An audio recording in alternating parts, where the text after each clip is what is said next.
नमस्कार दोस्तों, कैसे हैं आप सभी। आइए आज हम भगवान जगन्नाथ की एक लीला सुनते हैं। भगवान जगन्नाथ की कहानी बहुत ही रोचक है।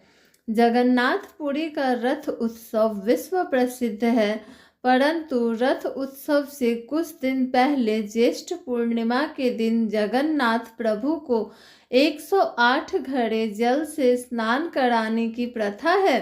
108 घड़े जल से स्नान करने के बाद जगन्नाथ भगवान बीमार पड़ जाते हैं। 15 दिन बीमार रहने के बाद जब ठीक होते हैं तब नैनासर उत्सव मनाया जाता है। परंतु सोचने वाली बात यह है कि जो पूरे ब्रह्मांड का मालिक है, जिसके लिए इस पूरे ब्रह्मांड में कुछ भी ऐसा नहीं है जो किया न जा सके, वह बीमार कैसे पड़ सकता है। बीमार होना एक मानवीय घटना है। भगवान बीमार कैसे हो सकते हैं, इसके पीछे भगवान की एक बहुत ही प्यारी लीला है। जगन्नाथ भगवान का एक बड़ा ही अनन्य भक्त हुआ करता था। उसका नाम माधव दास था।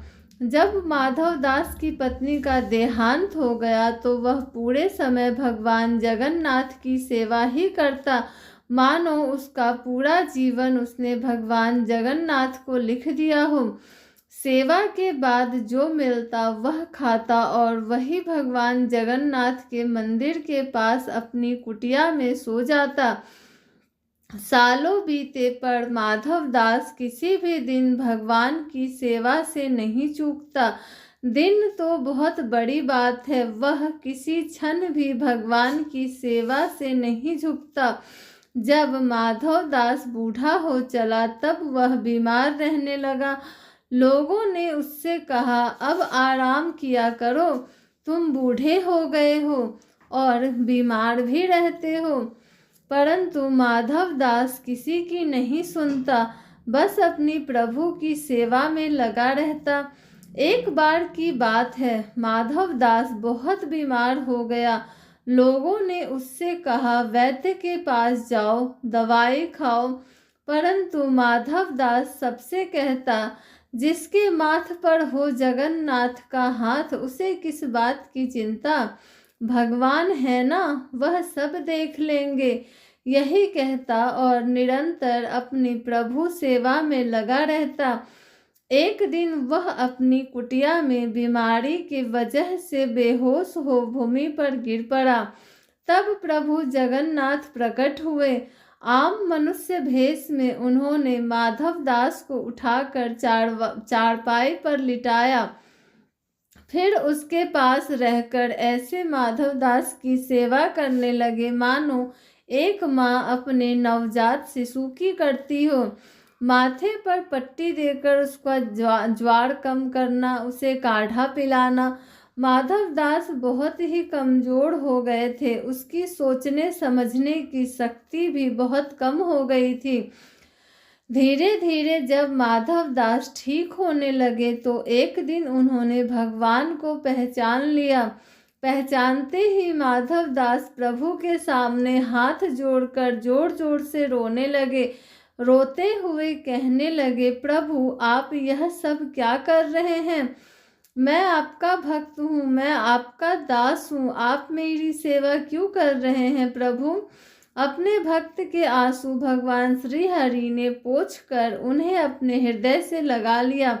प्रभु के हृदय में लीन होकर फिर कौन सी आस और लालसा बाकी रह जाती है। माधव दास को जीवित होते हुए इसी धरती पर साक्षात वैकुंठ का अनुभव हो रहा था। प्रभु ने उसके पीठ को सहलाते हुए उसे चुप कराया। सुबकते हुए माधव दास ने श्री हरि से कहा, हे प्रभु, हे परमानंद, हे परमात्मा, आप तो त्रिलोक के स्वामी हैं, आप ही नारायण हैं, इस पूरे ब्रह्मांड के मालिक हैं। आपकी इच्छा से तो यह बीमारी क्षण भर में नष्ट हो सकती थी। फिर आपने मेरी सेवा करने कर माधव दास ने कहा, हे प्रिय, कर्मों का फल तो भोगना ही पड़ता है। कर्म का चक्र ही नियति है। यदि मैं तुम्हें अभी तुम्हारी पीड़ा से मुक्त कर दूं तो फिर आगे चलकर तो तुम्हें यह कष्ट भोगना ही पड़ेगा। संसार में जो भी कर्म होते हैं उसकी निश्चित कर्म फल भी होते हैं। सृष्टि ऐसे ही चलती है। फिर भगवान कहते हैं, तुम्हारे कर्मों के अनुसार ही मैंने तुम्हारी सेवा की है। तुमने जितनी मेरी सेवा की है उसका कोई मोल नहीं है। भगवान भी भक्त के प्रेम के भूखे होते हैं। यह ही एक भाव भगवान को सबसे अधिक प्रिय है।